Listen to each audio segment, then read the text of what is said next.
God ain't yet healed me of that. We took our piano in the other night, and we had made us a real nice wooden case for it, and they came carrying in the piano, and they set it in the floor, and one of the ladies punched me and said, "That's not got snakes in it, has it?" I said, "I ain't saying." We'll see when the service starts. She was ready to move. "That's not snakes, is it?" "No, trust me. This preacher ain't going to never identify with snakes. Unless it's on the end of a hole with its head off." I just don't. So y'all don't have to worry about coming in here some Sunday morning and me breaking out rattlesnakes. You don't got a problem. Trust me. All right. Now, I want you to notice something. Why does the devil give us phobias? Why are we prone to get phobias? I'm going to explain that to you. In every phobia that I listed, and there are over 100 phobias. If you're afraid of snakes, it's snake phobia. There are over 100 phobias that are present in people's lives. I'm going to talk about one spiritual in just a moment that will shock you. In every phobia which was listed, that particular phobia creates such a fear and such an anxiety in that individual's life that it actually controls them and keeps them from doing many of the things that they would normally enjoy doing. Fear will control you. Now, I want you to get this. I may not get finished today. I won't get finished today. Let me go through a couple of these. For instance, an individual which suffers from aviophobia. How many remember what aviophobia was? The fear of flying. That individual will probably never enjoy the pleasure of taking a plane trip. They'll always dream about it.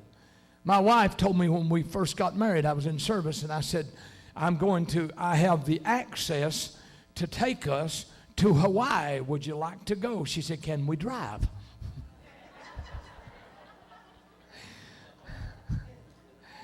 I said, "I'll check." They still haven't built that bridge. She told me just a few weeks ago, said, "I would love to go to Africa." I said, "Go." She said, "We can't drive." Not getting on a plane. All right. So she'll never enjoy the pleasure of flying. I tell her what it's like. She says, "I'd love to experience that, but I'm just not going to do it." Jesus said, "Lo, I am with you always." I'll stay low. She can be spiritual when she has to. So you go high. He doesn't promise to go with you. I'll stay low, and he's going to stay with me. Lo, I'm with you always. The individual which suffers from obesophobia, which is a fear of gaining weight, that individual will never enjoy the freedom of eating those things which they like and enjoy. It controls them. They'd say, "Boy, that looks good, but it's got 1,000 calories." I like what Jesse Duplantis said. He said, "I'm going out fat and happy." He said, "When I die, I'm going to die with a smile on my face. You'll know I had everything I wanted in life." Obesophobia. So it controls us. Here's another one. The individual which suffers from sociophobia. Anybody have any idea what sociophobia is? It's a fear of people, social life. That individual will never have the pleasure of having a friend because they're afraid of relationship.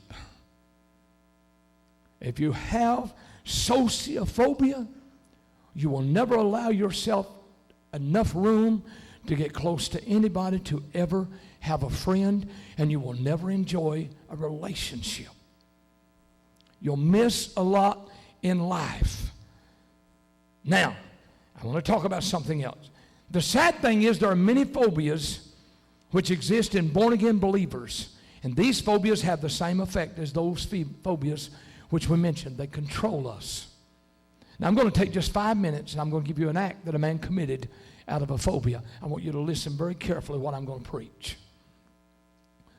Because as I began to study this and God began to open the scriptures and begin to tell me the things that had happened to people's lives because of the phobias, I was overwhelmed, Charlie. I thought, God, this is wonderful because I've never heard this preached. But let me show you something here. For instance, the individual which suffers from inosiophobia. Everybody say that, can you? Inosiophobia.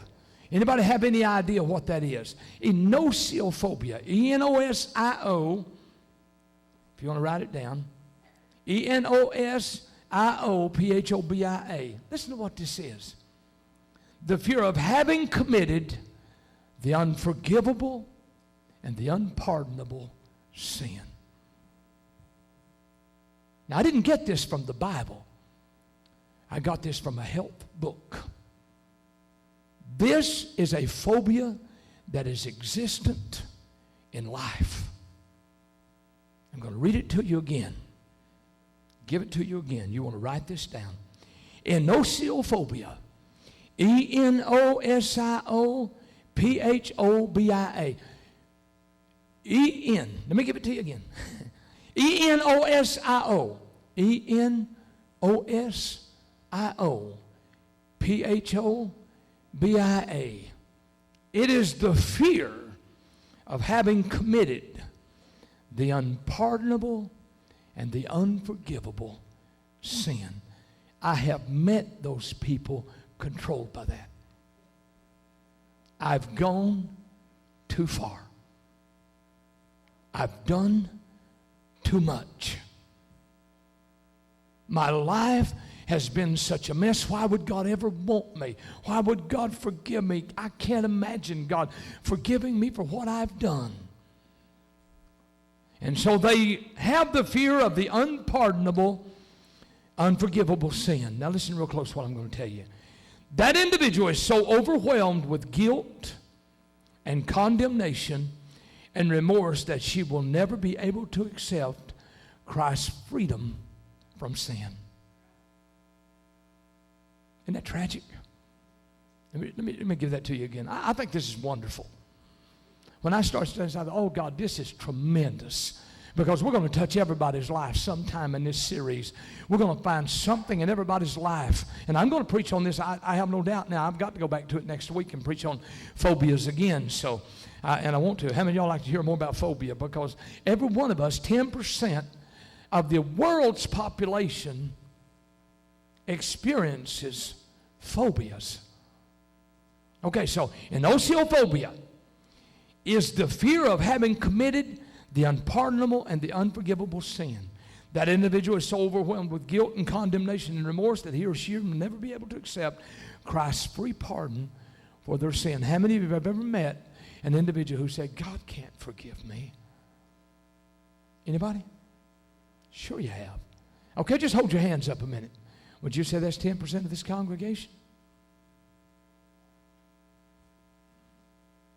So you see how it works.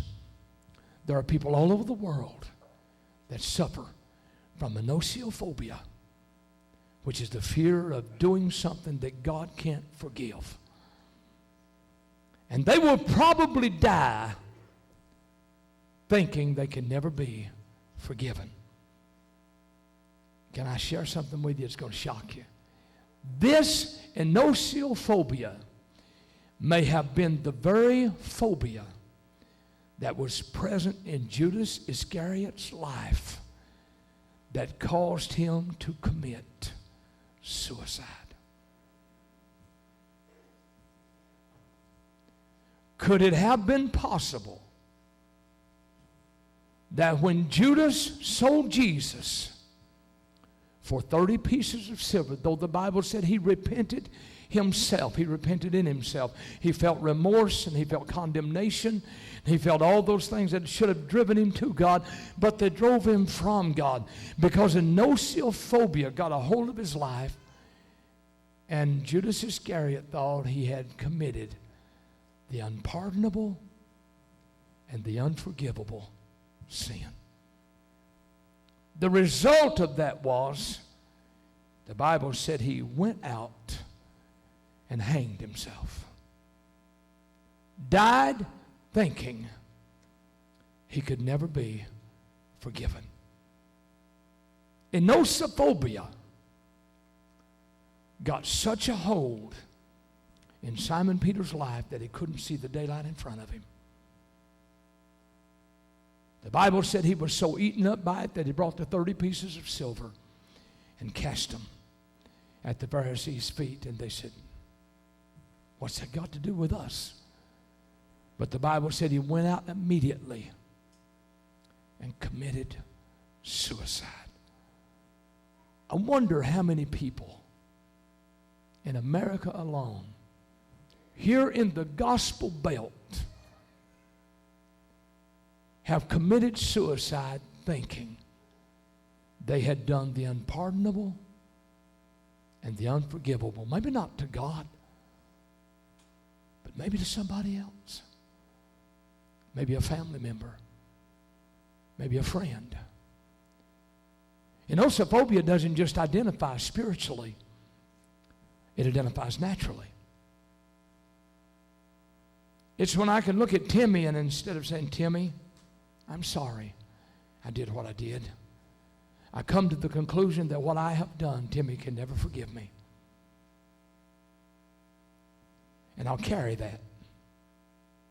And that will eat at me. And that will cause me to make decisions that are not godly. And the next thing I know, I look and I hurt Rose. And I look at Rose and I said, Rose, instead of saying I'm sorry, I carry that saying, Rose is going to hate me forever. And that eats at me. And after a while, I look at you, Micah, and I say, I'm no good for you. I'm no good for you. I'm no good for you. All I'm going to do is mess up your life. All I'm going to do is do something that's going to hurt you somewhere down the road, and you're not going to be able to forgive me. So the best thing I can do is just get out of everybody's way. And I wonder how many graves are on the hillsides of Floyd County that are the result of enosophobia. I'm no good to anybody.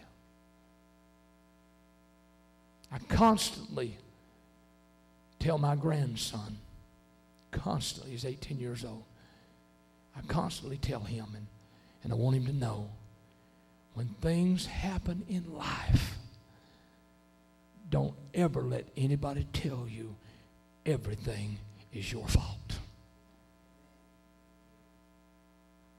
Don't let anybody convince you that you're no good for nothing. God didn't create you to be no good for nothing. I said, Jared, always remember that no matter what somebody does, it is not the result of knowing you. It's the result of choices. You didn't provoke that choice. They provoked that choice.